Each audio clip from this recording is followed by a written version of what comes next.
आपका स्वागत है। प्रधानमंत्री नरेंद्र मोदी ने जर्मनी में G7 समिट में हिस्सा लेने के दौरान वहां पहुंचे और कई बड़े नेताओं को गिफ्ट भेंट किए हैं।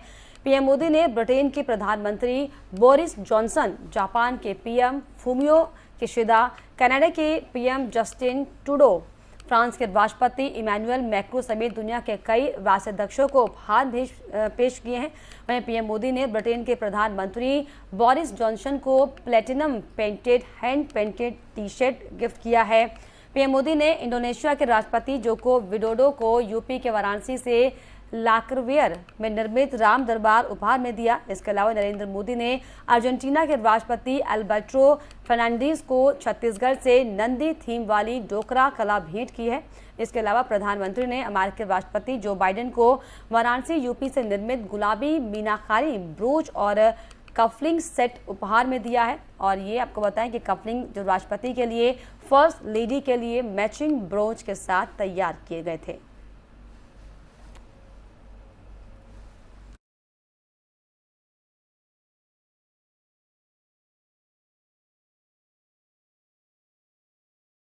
बढ़ेंगे। यूपी के मुख्यमंत्री योगी आदित्यनाथ की अध्यक्षता में कैबिनेट की बैठक हुई है। बैठक में डेटा सेंटर नीति 2021 के प्रस्ताव को मंजूरी दी गई। इससे बड़ी संख्या में रोजगार पैदा होंगे। बैठक में कुल 14 प्रस्तावों को मंजूरी दी गई है। वहीं आपको बताएं कि होमगार्ड को प्रशिक्षण अवधि में 786 रुपये भत्ता देने पर भी निर्णय लिया गया। बैठक के फैसलों की जानकारी कैबिनेट मंत्री जितेंद्र प्रसाद ने दी है।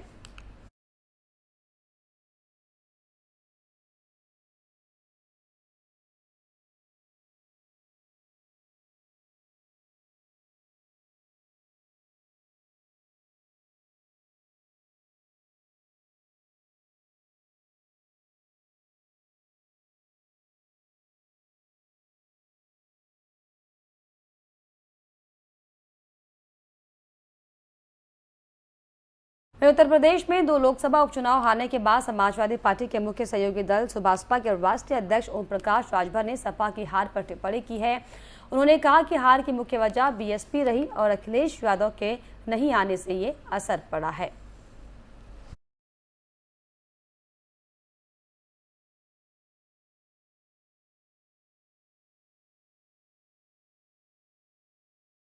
देखिए, हार का सबसे बड़ा कारण बहुजन समाज पार्टी है।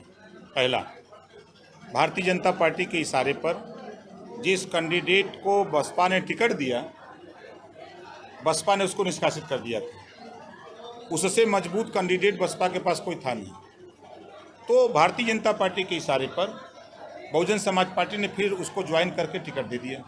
पहला चीज। दूसरा कारण, अखिलेश यादव जी का एसी से न निकलना। ये एसी से जब तक नहीं निकलेंगे तब तक ये इसी तरह खेल होता रहेगा। तो आजमगढ़ में आप जबकि सारी विधानसभा जीते थे, बावजूद इसके इतना बड़ा अंतर कैसे आ गया? आजमगढ़ के चुनाव में 22 विधानसभा के चुनाव में अखिलेश जी कई बार आए थे, आपको याद है? 9 बार आए थे। 9 बार आए थे और 9 बार में उन्होंने 13 सभा की थी।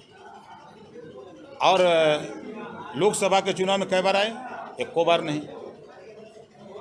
भाई, इंजन चलता है ना, तो डब्बे सब रेस।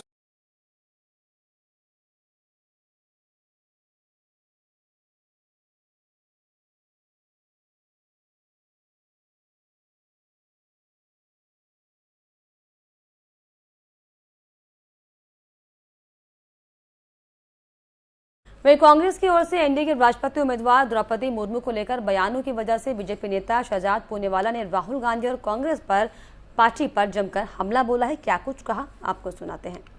जिस प्रकार से बार बार राहुल गांधी और कांग्रेस पार्टी एक ऐसी महिला जो देश की आदिवासी समाज से आती है और पहली राष्ट्रपति बनेगी उस समाज से, उनका अपमान करने पर तुले हुए हैं। कभी कांग्रेस पार्टी के ऑफिशियल हैंडल से उन्हें डमी कैंडिडेट कहा जाता है, कभी यशवंत सिन्हा जी उन्हें रबर स्टैम्प प्रेसिडेंशियल कैंडिडेट कहते हैं, और आज राहुल गांधी उन्हें द्वेष और नफरत का प्रतिबिंब कहने की हिमाकत कर रहे हैं।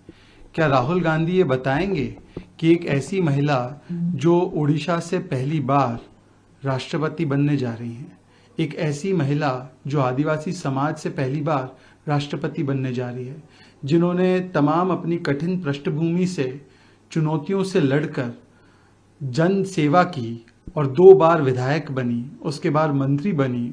जन सेवा करते करते उन्होंने राज्यपाल के रूप में झारखंड की पहली महिला आदिवासी राज्यपाल के रूप में सेवाएं दी। क्या ऐसी महिला को वो द्वेष और नफरत का प्रतिबिंब कहना चाहते हैं? क्या ये उनकी आदिवासी विरोधी, दलित विरोधी, ओबीसी विरोधी मानसिकता को नहीं झलकाता? वही मानसिकता जिसने आंबेडकर जी को 2 बार चुनाव हरवाया, वही मानसिकता जिन्होंने इतने बड़े समाज को अपने हक से हमेशा अलग और अलहदा रखा। आज राहुल गांधी को ये भी बताना चाहिए कि इतने वर्षों में उन्होंने कभी भी किसी आदिवासी समाज के व्यक्ति को इस संवैधानिक पद पर सेवा देने का मौका क्यों नहीं दिया। ये उनकी मानसिकता को दिखाता है। और जहां तक सवाल है यशवंत सिन्हा के नामांकन का, तो ये वही कांग्रेस पार्टी है जिन्होंने 2002 में यशवंत सिन्हा जी का इस्तीफा मांगा था और कहा था कि वो भ्रष्ट है, उन्होंने यूटीआई का बड़ा स्कैम और घोटाला किया है। ये वही कांग्रेस पार्टी है जिन्होंने सीबीआई की इंक्वायरी की जांच मांगी थी यशवंत सिन्हा जी के खिलाफ। ये वही कांग्रेस पार्टी और चिदम्बरम जी है जिन्होंने कहा था कि Yashwant Sinha has become a distant memory and he should remain as such.